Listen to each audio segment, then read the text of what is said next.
Chapter 11, Lecture 4. Selection of heat exchangers. So in the previous sections, we assumed that the overall heat transfer coefficient, U, is constant throughout the heat exchanger, and that the convection heat transfer coefficients can be predicted using the convection correlations. However, it should be kept in mind that the uncertainty in the predicted value of U can exceed 30%. Thus, it's natural to tend to over-design the heat exchangers in order to avoid unpleasant surprises. Also, some thought should be given to which fluid should pass through the tube side and which fluid through the shell side. Usually the more viscous fluid is more suitable for the shell side, and the fluid with the higher pressure for the tube side. The section of heat exchangers involves numerous things to think about.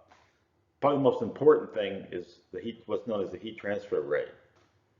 The heat exchanger should be capable of transferring heat at the specified rate in order to achieve the desired temperature change of the fluid at the specified mass flow rate.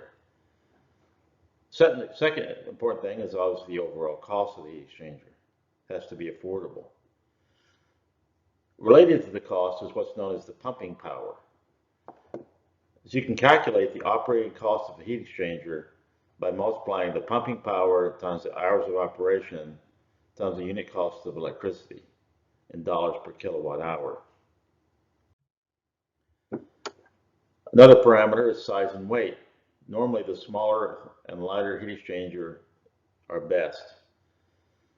Another parameter is the type of heat exchanger to be selected depends primarily on the types of fluids involved, the site and weight restrictions, and the presence of any phase change processes. Another parameter to consider is the materials you're going to make the heat exchanger out of.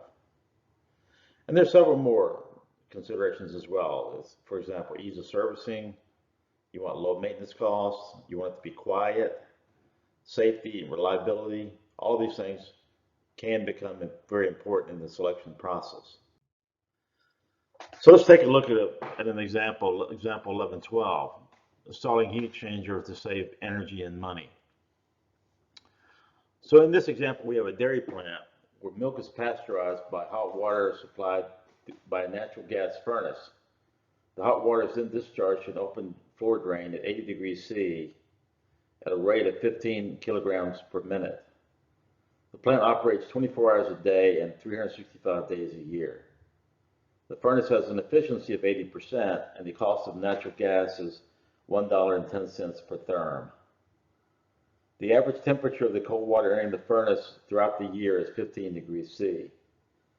The drained hot water cannot be returned to the furnace and recirculated because it contains contamination. It's contaminated during this process. To save energy, it's proposed that a water-to-water heat exchanger be installed to preheat the incoming water and the drained hot water. Assuming that the heat exchanger will recover 75% of the available heat in the hot water, determine the heat transfer rating of the heat exchanger that needs to be purchased and suggest a suitable type. Also determine the amount of money this heat exchanger will save the company per year by reducing its consumption of natural gas. So here's a diagram the book provides of the proposed heat exchanger. We have the hot water coming in at 80 degrees C and then exiting. We have the cold water coming in at 15 degrees C, looping around and then exiting. The heat recovery from the hot water will be maximum when it leaves the heat exchanger at the inlet temperature of the cold water. So Q dot max is mH dot Cp THN minus TCN. So we're given the flow rate.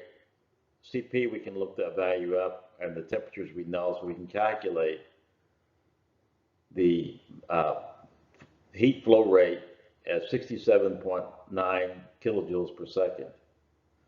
So that's the existing hot water stream has to provide this potential to heat a rate of 67.9 kilograms per second to the incoming cold water.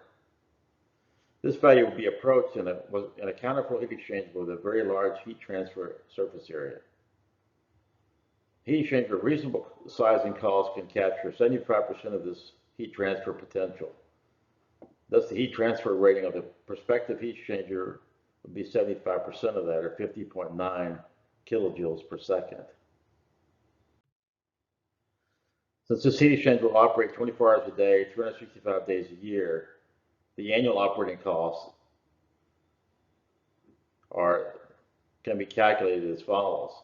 24 hours a day, 365 days a year, so that's 8,760 hours per year. Noting that this heat exchanger saves 50.9 kilojoules energy per second, the energy saved per year, we can find this by multiplying the cost times the number of hours per year. So we got 1.605 times 10 to the 9th kilojoules per year.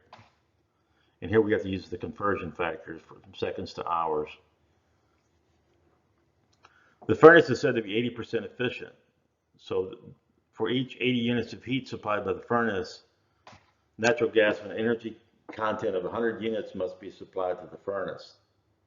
Therefore, this energy savings determined from the results above and fuel savings amount to as follows. We can calculate that.